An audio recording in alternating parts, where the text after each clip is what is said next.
we have a case involving judicial titling, okay? Patitulo or judicial confirmation of imperfect title.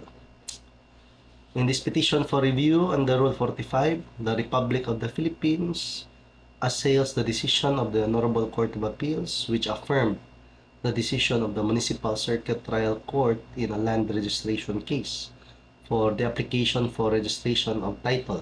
Okay? So this case is between the Republic of the Philippines through the Office of the Solicitor General and the applicant for titling. Okay?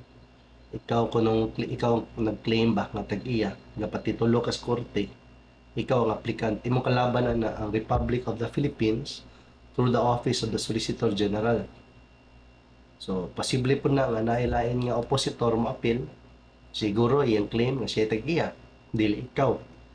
Okay? So, normally, appeal yun ang Republic of the Philippines through the Office of the Solicitor General pursuant to the Regalian Doctrine, no? So, the facts. Subject of the controversy is a parcel of land, part of a certain cadastral survey, particularly described as follows. So, gisuwat diri sa decision ang technical description sa yuta. That area, 4,000 plus square meters. Di na lang ito na detalyahon, no? For now, murag di man siya ingon nga relevant sa ito ang studies. Later, the applicant, a corporation sole, filed its application for registration of title before the Municipal Circuit Trial Court. Appended to the application were the sepia or tracing cloth of the plan, the technical description of the subject lot, the geodetic engineer certificate, tax declaration covering the subject lot, and the deed of sale executed by a certain person in favor of the applicant. So, I would assume nga kaning ga-execute sa deed of sale mo ay previous owner ko, no? Okay? As alleged. The Republic, through the Office of the Solicitor General, OSG, no? Entered its appearance and deputized iyang kaya di man na nila maato kay daghan makay ning mga ingwani nga kaso. Pila ra ka abogado sa Office of the Solicitor General. So usually in cases like titling, mga land registration cases, or dissolution of marriage cases, i-deputize na sa Office of the Solicitor General dito sa fiscal, sa prosecutor, to appear on its behalf. Okay? It also filed an opposition to the application of the applicant for titling. Let us see the ruling of the Cadastral Court. After the required jurisdictional publication, so magpapublish makani, notification and posting, may mga papilit-papilit dito, no? Kung asa na ipapilit para ma-inform ang mga tao in kaso na ay rights nga ma-prejudice to participate in the proceedings. So, the hearing started where the applicant presented 3 testimonial witnesses. The Municipal Circuit Trial Court, acting as a cadastral court, rendered its decision on 2005, granting the applicant's application. The decretal portion reads, wherefore, the application for registration is hereby granted. So, daog sa level sa Municipal Circuit Trial Court. Upon finality of this decision, let an order be issued directing the Land Registration Authority to register and issue an original certificate of title to the applicant, etc., etc. Okay, so ordered. The Cadastral Court held that based on documentary and testimonial evidence, the essential requisites for judicial confirmation of an imperfect title over the subject lot have been complied with. It was established during trial that the subject lot formed part of a bigger lot owned by one Junicio, no? By a certain Junicio. Later, Junicio sold a small portion of the bigger lot to the applicant, which built a structure on the lot. Later, Saturnino, who was born around 1941 and became a member of the applicant's organization, testified to the sale by Junicio and the erection of the small chapel small structure in 1952. Subsequently, Dionisio sold the bigger lot to Bernardo, less the small portion where the structure was built by the applicant. Okay, let's read. Bernardo, okay, or Badangio, Bernardo na lang, di Sora Litocon. Later, then declared the entire bigger lot he purchased from Dionisio for tax purposes and was issued a certain tax declaration. Bernardo also sold a small portion of the bigger lot to the applicant, for which a deed of absolute sale was executed.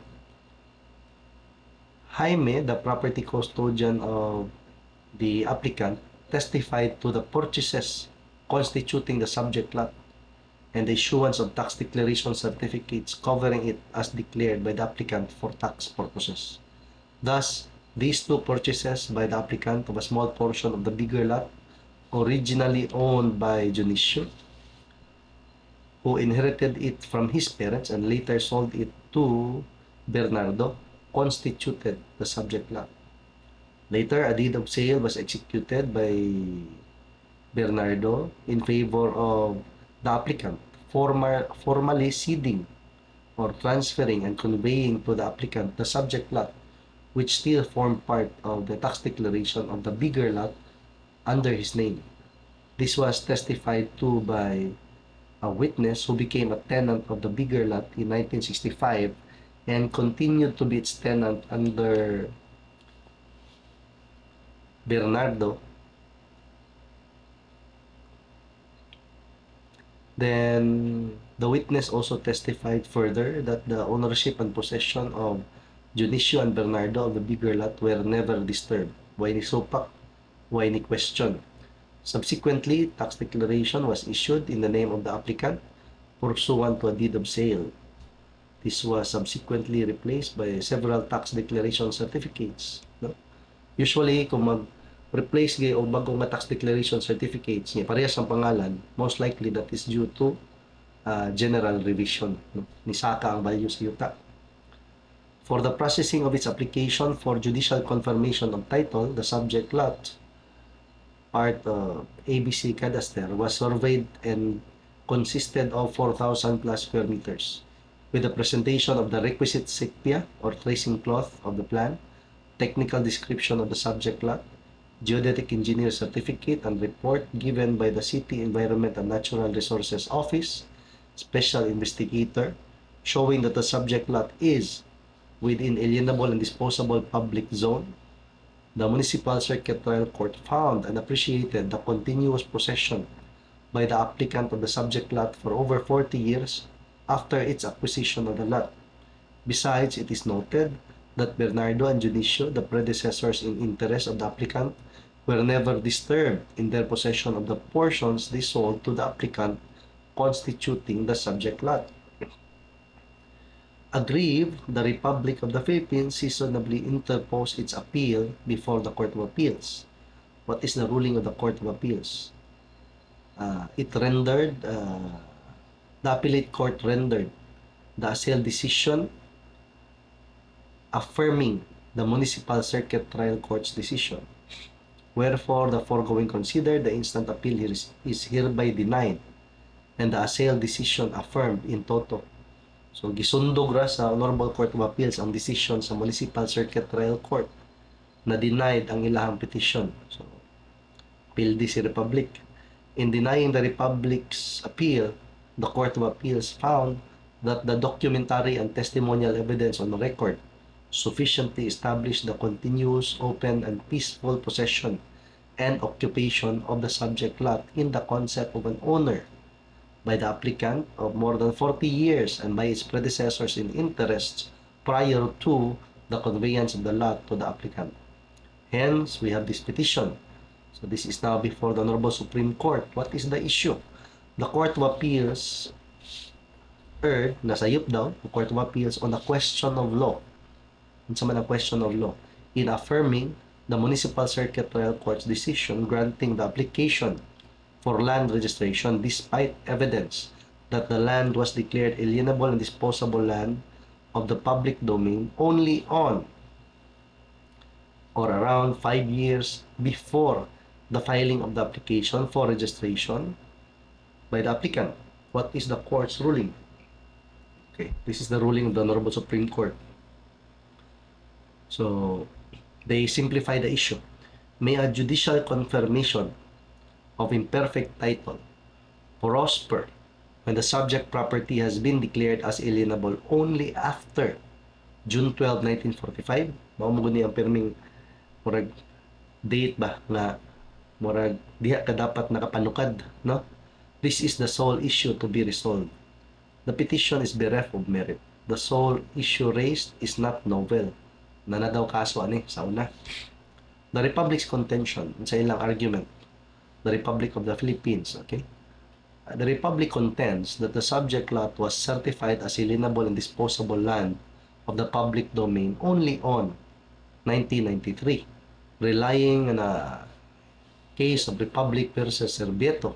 It argues that prior to said date, the subject lot remained to be of the public dominion, res publicae, in nature, incapable of private appropriation, and consequently, the applicant and its predecessors in interests, possession, and occupation cannot confer ownership or possessory rights in any period of possession prior to the date when the lot was classified as alienable and disposable is inconsequential and should be excluded in the computation of the period of possession.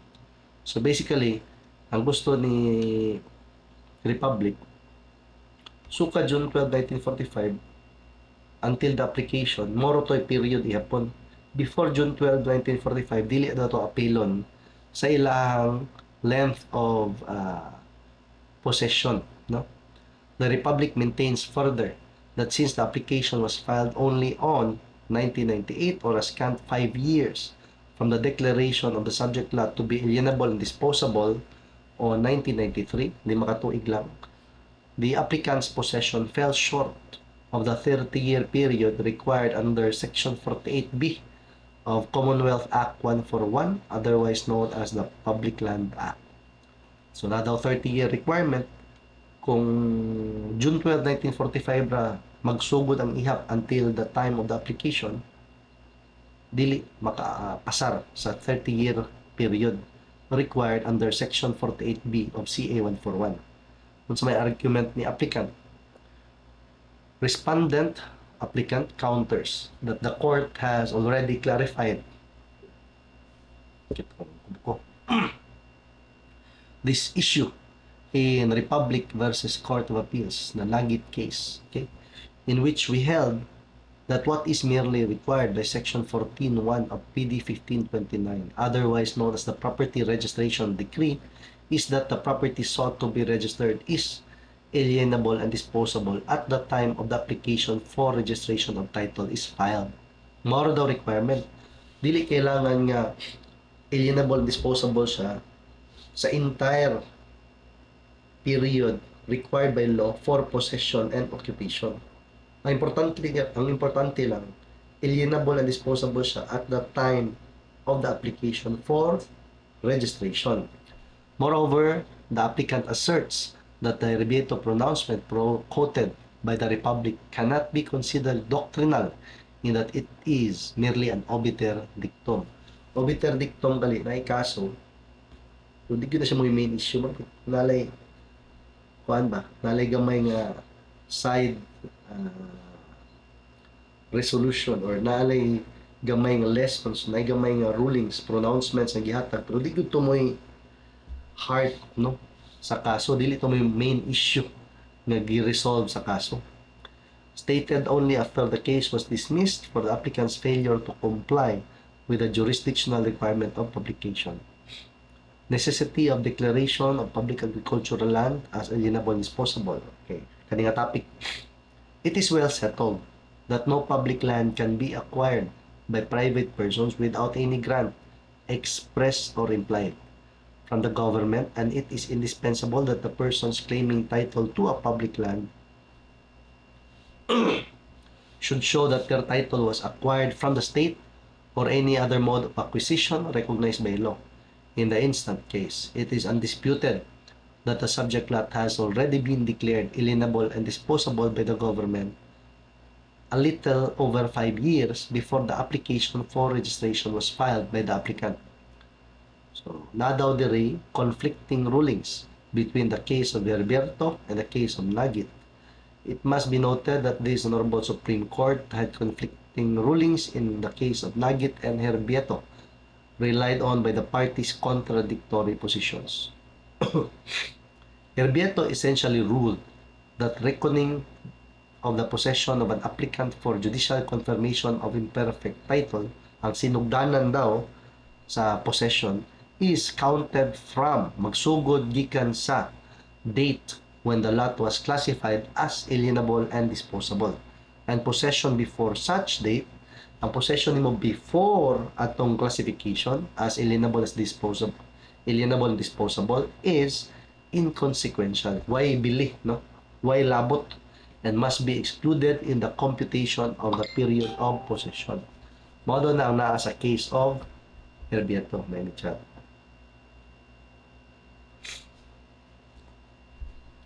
The ruling is very stringent and restrictive, for there can be no perfection of title when the declaration of public agricultural land as alienable and disposable is made after June 12, 1945, since the reckoning of the period of possession cannot comply with the mandatory period under Section 14.1 of PD 1529. Sa lain niya kaso, in the case of Nagit, this Honorable Supreme Court held a less stringent requirement in the application of Section 14.1 of PD 1529, in that the reckoning for the period of possession is the actual possession of the property, and it is sufficient for the property sought to be registered to be already alienable and disposable at the time of the application for registration of title is filed. A review of subsequent and recent rulings by this court shows that the pronouncement in Herberto has been applied to Buenaventura versus Republic and other cases. This court's ruling in Nagit, on the other hand, has been applied to the case of Republic versus Bibonia. Core issue laid to rest in the heirs of Mario Malabanan versus Republic. In the case of heirs of Mario Malabanan versus Republic, okay, Malabanan case, mga landmark cases niya. So kung usually kung mag-law school ka, moagi ka o land titles and deeds, mabasahan dyan nimo kung magbasa ka. The court upheld Nagit and abandoned the stringent ruling in Herberto. Section 14.1 of PD 1529 pertinently provides. Section 14, who may apply? The following persons may file in the proper court of first instance. Karon mo na siya ang regional trial court. An application for registration of title to land, whether personally or through their duly authorized representatives. What is Section 14, Paragraph 1? Those who by themselves or through their predecessors in interest have been in open, continuous, exclusive, and notorious possession and occupation of alienable and disposable lands of the public domain under a bona fide claim of ownership since June 12, 1945 or earlier. In declaring the correct interpretation of Section 14.1 of PD 1529 is that which was adopted in Nagit, the court ruled that the more reasonable interpretation of Section 14.1 of PD 1529 is that it merely requires the property sought to be registered as already alienable and disposable at the time the application for registration of title is filed. The court in Malabanan traced the rights of a citizen to own alienable and disposable lands of the public domain as granted under Commonwealth Act 141, otherwise known as the Public Land Act, as amended by PD 1073 and PD 1529.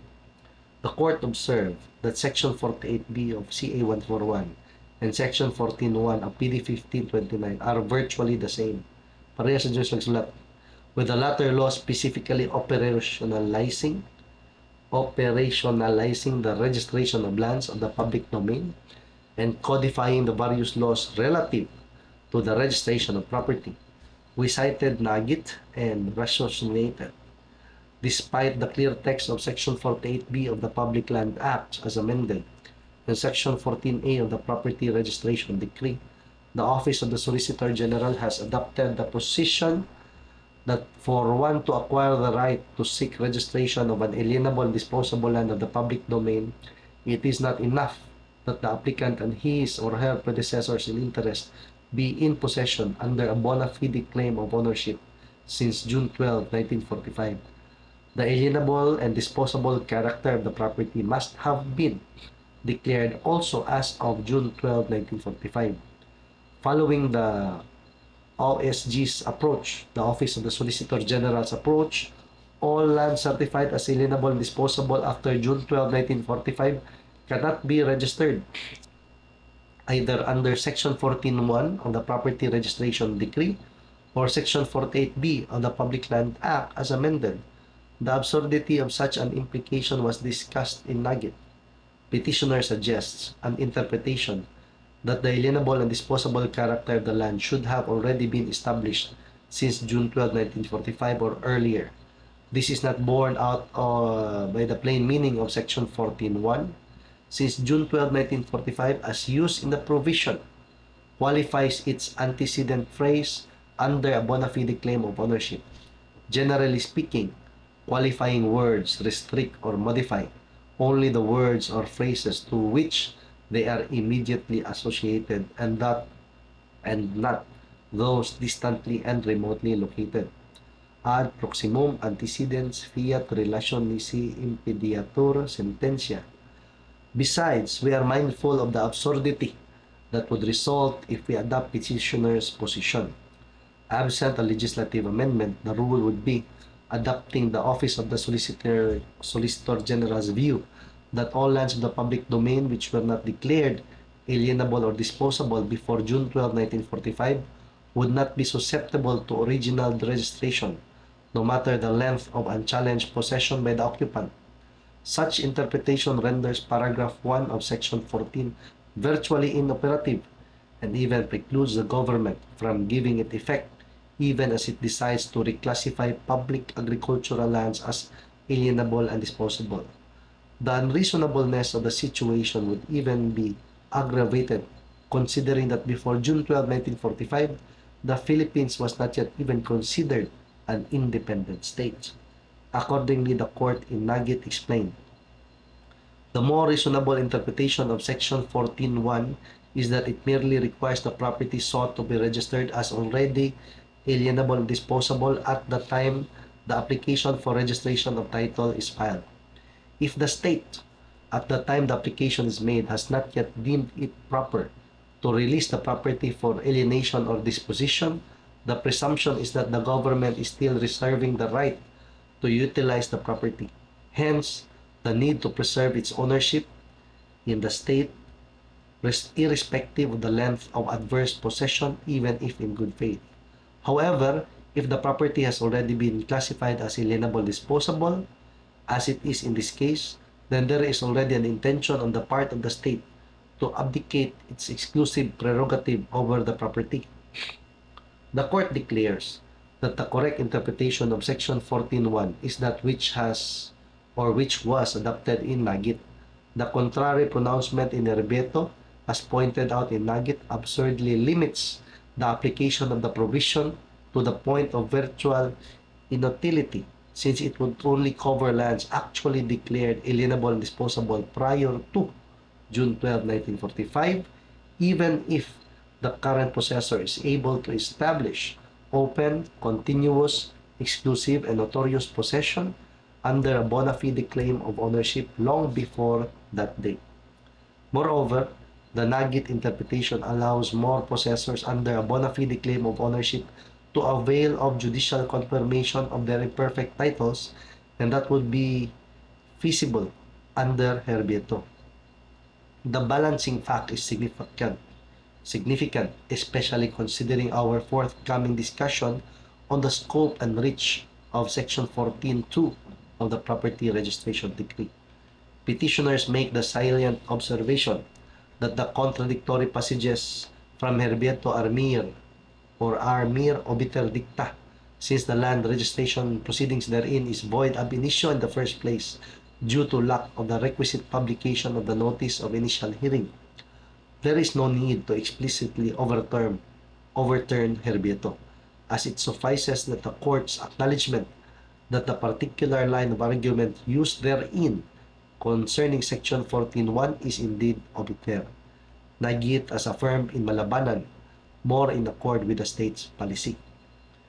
Moreover, we wish to emphasize that our affirmation of nagit in Malabanan case, as regards the correct interpretation of Section 14.1 of PD 1529 relative to the reckoning of possession vis-a-vis the declaration of the property of the public domain as alienable and disposable, is indeed more in keeping with the spirit of the Public Land Act as amended and of PD 1529. Yung bota ko. These statutes were enacted to conform to the state's policy of encouraging and promoting the distribution of alienable public lands to spur economic growth and remain true to the ideal of social justice. The statute's requirements, as couched and amended, are stringent enough to safeguard against fraudulent applications for registration of title over alienable and disposable public land. The application of the more stringent pronouncement in Herbieto would indeed stifle and repress the state's policy. Finally, the court in Malabanan aptly synthesized the doctrine that the period of possession required under Section 14.1 of PD 1527 is not reckoned from the time of the declaration of the property as alienable and disposable. Thus, we synthesize the doctrines laid out in this case as follows. In connection with Section 14.1 of the Property Registration Decree, Section 48B of the Public Land Act recognizes and confirms that those who, by themselves or through their predecessors in interest, have been in open, continuous, exclusive, and notorious possession and occupation of alienable and disposable lands of the public domain under a bona fide claim of acquisition of ownership since June 12, 1945, have acquired ownership of and registrable title to such lands based on the length and quality of their possession. Since Section 48B merely requires possession since June 12, 1945, and does not require that the land should have been alienable and disposable during the entire period of possession, the possessor is entitled to secure judicial confirmation of his title thereto as soon as it is declared alienable and disposable, subject to the time frame imposed by Section 47 of the Public Land Act. The right to register granted under Section 48B of the Public Land Act is further confirmed by Section 14.1 of the Property Registration Decree. The applicant is entitled to registrable right over the subject lot. Okay, next topic. With the resolution of the core issue, we find no error in the findings of the courts. Ako, that the applicant had indeed sufficiently established its possession and occupation of the subject lot in accordance with the Public Land Act and Section 14.1 of PD 1529, and had duly proved its right to judicial confirmation of imperfect title over the subject lot. As a rule, findings of fact of the trial court, when affirmed by the Court of Appeals, are final and conclusive on and cannot be reviewed on appeal by this court as long as they are borne out by the record or are based on substantial evidence. The court, referring to this Honorable Supreme Court, is not a trier of facts, its jurisdiction being limited to reviewing only errors of law that may have been committed by the lower courts. This is applicable to the instant case, this general rule. The possession of the applicant has been established not only from 1952 and 1959 when it purchased the respective halves of the subject lot, but is also tacked, gisumpay, tacking, also tacked on to the possession of its predecessors in interest. The latter possessing the subject lot way before June 12, 1945, as he inherited the bigger lot of which the subject lot is a portion from his parents. These possessions and occupations from the predecessors in interest, including those of his parents, to the applicant, had been in the concept of owners, open, continuous, exclusive, and notorious possession and occupation under a bona fide claim of acquisition of property. This had not been disturbed as attested to by the respondent's witnesses. Wherefore, this petition is hereby denied. Accordingly, the decision of the Court of Appeals is hereby affirmed fully, no, in toto. So basically, si applicant for titling versus the Republic of the Philippines through the Office of the Solicitor General, daog si applicant sa iyang patitulo, no? Si MTC gigrant iyang patitulo, gi-affirm sa Court of Appeals iyang patitulo.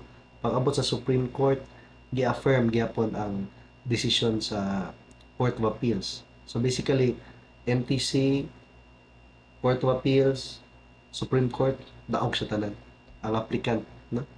That's it. Naman conflicting rulings ni Nagit o Herbieto. Basically, ang point ani, ang usa ka ruling dapat since June 12, 1945 na kailangan daw kuha na siya, no, na declare na siya as alienable and disposable or even before. Ang problema sa katong usa na ruling, inig-apply ni mas patitulo, diha lang kailangan ma-declared na nga alienable and disposable, or at least on or before ana na-declare na siya as alienable and disposable. So kung sundon din mo sa ka-ruling, halos wala na yung makapatitulo sa iyang yuta sa korte. Wala na yung maka-judicial confirmation of imperfect title, kaya di man makapasad, no? So gi-explain din sa court that the issue presented in this case is no longer novel.